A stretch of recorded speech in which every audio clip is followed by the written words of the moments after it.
Au moment où tu perçois et tu reçois la prophétie, ne te dis pas, mais qui est-ce que j'ai qui peut m'aider? Dans ma famille, je ne connais personne. Dans ma vie, je n'ai pas de relation.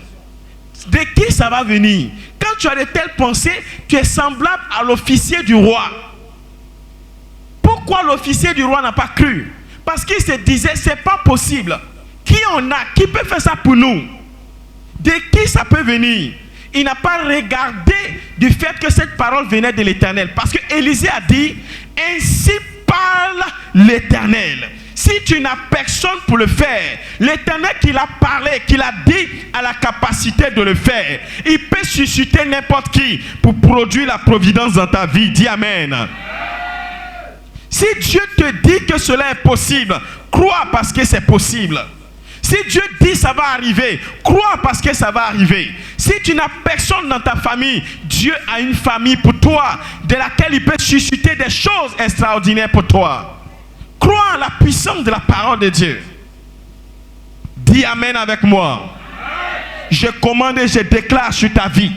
Pour toi qui es en mouvement dans les activités, que Dieu t'apporte de la providence au nom de Jésus-Christ. Que Dieu t'apporte de la providence au nom de Jésus-Christ. Je commande et je déclare que cette semaine qui arrive ne finira pas. Que l'Éternel te visite financièrement au nom de Jésus. Que Dieu te visite financièrement au nom de Jésus-Christ. La Bible dit l'Éternel accomplit toute parole qui sort de la bouche de ses serviteurs. Aussi vrai que je suis un homme de l'Éternel, ouais, je parle sur ta vie en ce jour-ci. Je parle sur ta vie en cet instant. Je commande et je déclare au nom de Jésus-Christ. Ces 7 jours à venir ne finiront pas. L'Éternel t'apporte de l'aide financière au nom de Jésus-Christ. Dis Amen et reçois cela au nom de Jésus. Amen.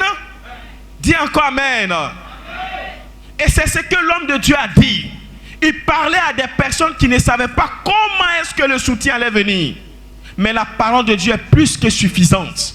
Quand la parole de Dieu, tu la reçois et qu'elle t'annonce quelque chose, il faut y croire. Il faut y croire. Il faut y croire. Jésus dit, ne t'ai-je pas dit que si tu crois, tu verras la gloire de Dieu. Ce que sa bouche a dit, son esprit va l'accomplir. Dis Amen.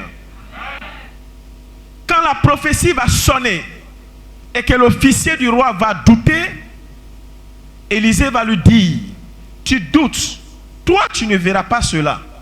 Mais tous ceux qui sont en train de croire, eux ils vont le voir. Mais la nourriture là, tout le monde mangera, mais toi tu n'auras pas le temps de te servir pour manger. Ce à quoi tu ne crois pas, tu ne pourras jamais profiter de cela. Tant que tu ne crois pas, tu ne verras pas. Il faut croire pour voir. Il faut croire pour avoir. Il faut voir avec les yeux de l'esprit pour pouvoir saisir avec ses mains. La Bible dit, nous marchons par la foi et non par la vue. Qu'est-ce qu'Élisée venait de faire? Il venait d'introduire un rêve dans l'atmosphère. Parce que les gens voulaient manger. Et il leur dit, demain, la nourriture va venir. Tout le monde croyait. Sauf cet homme. Et comment est-ce que la prophétie va s'accomplir? Au moment où la prophétie sort, la Bible dit, il y avait à la porte de la ville, c'est-à-dire à l'entrée de la ville, 4 hommes lépreux. Pourquoi ces lépreux étaient à la porte de la ville? Parce qu'en ces temps, en Israël, les lépreux n'étaient pas autorisés à vivre dans l'assemblée. Les lépreux étaient mis en quarantaine. On les mettait toujours hors de la ville, à l'entrée de la ville. Ils étaient au nombre de 4 et ils étaient à l'entrée de la ville. Et c'est de là-bas qu'on partait leur donner de la nourriture. Et les lépreux ont vu qu'arrivé un moment donné, la nourriture ne venait pas jusqu'à eux. Et ils se sont dit en eux-mêmes, est-ce que nous allons rester ici? La nourriture ne vient plus de la ville. Pourquoi? Parce qu'il y a la famine dans la ville. Et là où nous sommes, il n'y a pas de repas pour nous. Si on reste ici, nous allons mourir. Si on retourne dans la ville, soit à cause de notre lèpre, on va nous frapper. Et en plus de cela, dans la ville encore, il y a la famine. Coûte que coûte, nous allons aussi mourir. Regardez les 2 premiers mouvements. Il dit, si nous retournons dans la ville, dis-moi si on retourne dans la ville. Retourner dans la ville, c'est retourner là où ils étaient auparavant. Donc c'est faire un retour vers le passé. Retourner vers ce qu'on a laissé tomber. Écoute-moi, quand tu as un rêve, il faut avancer. Avec le rêve, on ne marche pas à reculons. Avec le rêve, on ne va pas derrière, on va devant. Les lépreux ont dit, si on fait demi-tour, on va mourir. Si on retourne dans notre passé, on va mourir. Si on retourne dans le monde, on va mourir. Si on retourne dans les choses qu'on a abandonnées, on va mourir. Parce que celui qui met la main à la charrue et qui regarde en arrière n'est pas digne du Seigneur. Nous n'avons pas d'autre choix que de chercher d'autres options. Et ils se sont dit, si on reste ici, dis avec moi, si on reste ici. Ici, c'est le lieu présent. Là où ils étaient à l'instant même. Il dit, si on reste ici, à la même place, là où nous sommes, on mourra aussi. Il y a des personnes qui ont des rêves, mais le problème qu'ils ont, c'est qu'ils ne bougent pas avec leurs rêves. Ils ne font pas de mouvements avec leurs rêves. Ils ne font pas de mouvements avec leurs projets. Ils sont tout le temps à la même place. Tant que tu resteras à la même place, tu ne verras pas un futur meilleur. Tant que tu feras toujours les mêmes choses, ne t'attends pas à un autre résultat. Quelqu'un a dit, faire la même chose et s'attendre à un autre résultat, c'est un autre nom de la folie. Ce que tu as fait, dans lequel tu as échoué, continuer de le faire et s'attendre à un autre résultat, c'est un autre nom de la folie. Tant que tu ne changes pas de façon de faire, tu ne dois pas t'attendre à un nouveau résultat. Tu ne dois pas t'attendre à de nouvelles réponses.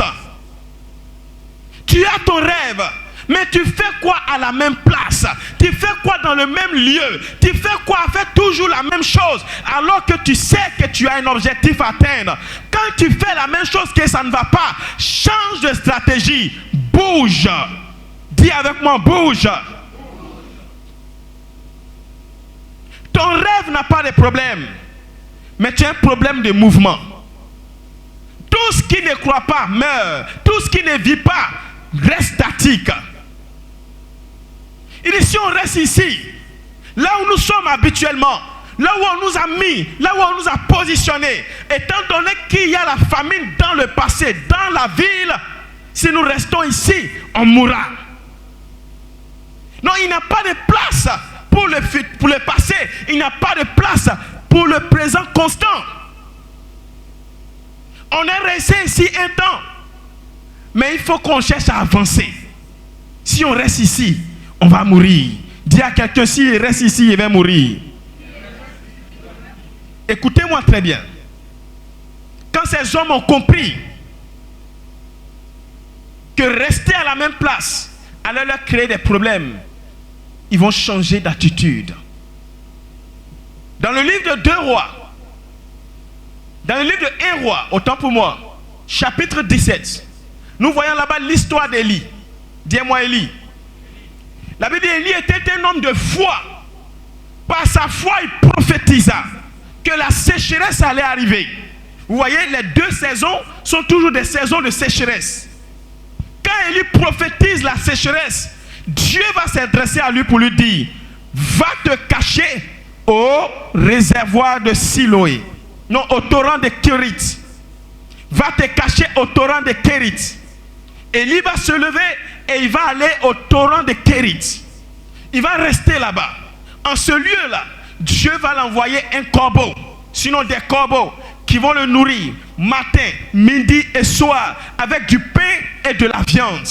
Mais arrivé à un moment donné, quoi que ce soit Dieu qui ait dit à Élie, va au torrent de Kérit, la Bible dit que le torrent s'est asséché. C'est quoi un torrent? C'est une eau. Il y avait le torrent de Kérit, il y avait aussi le Jourdain là-bas. L'eau s'est asséchée. Et quand l'eau va sécher, Élie a compris une chose. C'est vrai que c'est Dieu qui m'a dit de venir ici. Mais la provision en cet endroit-là est finie. Vous savez ce que Dieu va faire? Sinon, Élie va faire. Élie va retourner vers Dieu Et Dieu va lui dire, si tu restes ici, c'est moi qui t'avais dit de venir ici. Mais si tu continues de rester ici, tu vas mourir. Tu vas mourir de faim. Écoutez-moi très bien. Vous tous qui m'écoutez, où que vous soyez, il y a un temps pour toutes choses. Quand Dieu te demande de faire un mouvement et que la provision à cet endroit continue d'être disponible, reste dans cet endroit. Mais quand la sécheresse arrive à cet endroit, bouge à la gloire de Christ. Dieu, dans toute sa gloire, pouvait renouveler les eaux du torrent.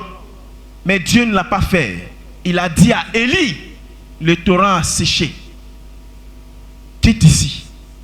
Va maintenant à Sarepta. Parce qu'il n'y avait plus de provision là. Les corbeaux s'étaient arrêtés là. Il faut marcher dans une vision. Il faut être sensible quand Dieu t'envoie quelque part. Pour discerner quand le Seigneur continue d'envoyer les corbeaux. Et pour continuer de discerner quand les corbeaux ont reçu l'instruction de ne plus venir. Il n'y avait plus de corbeaux qui venaient. Les corbeaux avaient fini leur mission. Dieu peut t'envoyer quelque part pour un temps. Et quand le temps arrive, la provision de l'Éternel s'arrête. Et Dieu t'attend dans un autre endroit. Tant que tu ne fais pas le prochain mouvement, tu ne pourras pas relocaliser la grâce de Dieu. Là où les corbeaux s'étaient arrêtés, la provision va changer de camp, de lieu, pour aller chez la veuve de Sarepta. Mais pour que Élie soit connecté à cette grâce, il a fallu pour lui qu'il discerne que le temps de Dieu pour lui était fini au torrent de Kérit et qu'il fallait qu'il fasse un mouvement. Écoutez-moi très bien.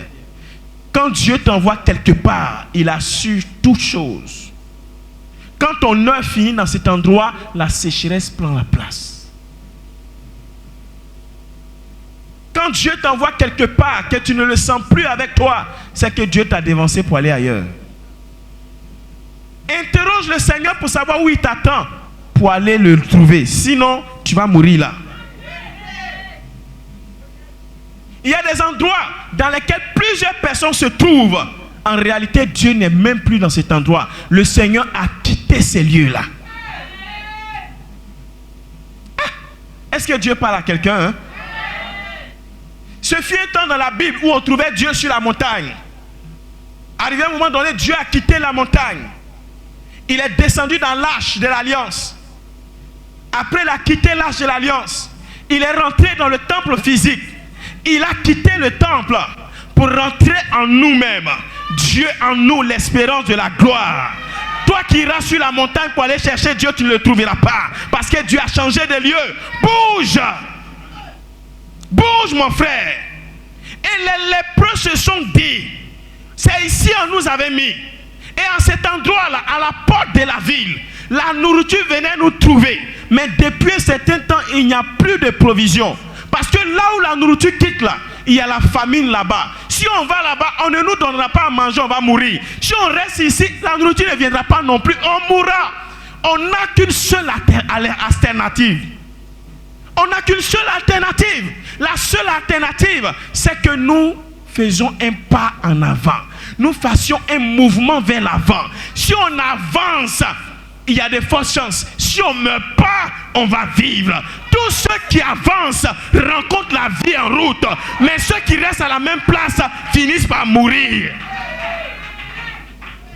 Il dit si on bouge, on soit en vie ou soit on meurt. Écoutez-moi. Là, la puissance du mouvement, c'est que tous ceux qui s'apprêtent à faire un mouvement ne savent pas ce qui les attend.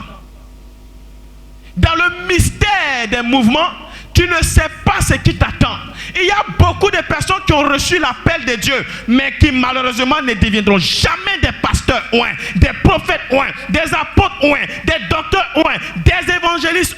Pourquoi? Parce qu'ils ont peur de faire des mouvements. Ils se disent en eux-mêmes, si je m'engage, est-ce que ça va marcher? Si je bouge, est-ce que ça va réussir? Et si ça ne réussit pas, c'est que je suis fini. J'ai envie de te poser une question. Si tu bouges, et si ça réussit? Et si ça réussit? et si ça réussit? J'ai envie de m'engager dans telle chose, mais et si ça échoue? J'ai envie de m'engager dans telle affaire, mais et si ça échoue? Bien-aimé, qui ne risque rien n'a jamais rien. La vie est un risque pour ceux qui font des mouvements. C'est-à-dire que tu ne fais pas de mouvements, tu ne verras pas la gloire de Dieu en ta faveur. Bouge et tu verras la gloire de Dieu. Tu as besoin de bouger. Il y a des femmes qui ont rentré des maris de leur destinée. Des hommes qui sont venus à elles et se sont dit, mais si je m'engage avec cet homme-là, est-ce que je vais réussir? Est-ce qu'il a un avenir meilleur? Ma soeur, ma soeur, ma soeur, ma soeur, dis amen que je te parle. Si l'homme a des valeurs et des aptitudes qu'il te faut, engage-toi. Le futur est dans la main de Dieu. Je t'assure, tu n'échoueras pas au nom de Jésus-Christ. La peur de faire un mouvement va t'empêcher de voir la gloire de Dieu. Il dit si on retourne, ce n'est pas un bon choix. Si on reste toujours là, à la même place, on finira par mourir. Les choses n'avancent pas. On est toujours là, on ne va pas s'essayer quelque part. Souvent, la gloire de Dieu n'est pas là où tu es. La gloire de Dieu t'attend quelque part d'autre. Il y a des gens, c'est quand ils ont bougé qu'ils ont compris qui ils étaient réellement. Le prophète n'est jamais reçu chez lui-même. Bouge, va chez les autres et tu verras la gloire de Dieu. Qu'est-ce qui prouve qu'on ne t'attend pas quelque part? Le meilleur de toi-même t'attend quelque part. Pendant que tu es dans ce même endroit-là, tu te dis, oh, c'est ici là, c'est mon meilleur lieu. Ici là, c'est mon meilleur lieu. Ce n'est pas ton meilleur lieu. Il y a un quartier où on a soif de toi. Il y a une ville où on a soif de toi. Il y a un pays où on a soif de toi. Les gens t'entendent. Les gens ont besoin de toi. Bouge, bouge, bouge, bouge, bouge, bouge. Et tu verras la gloire de Dieu. Bouge.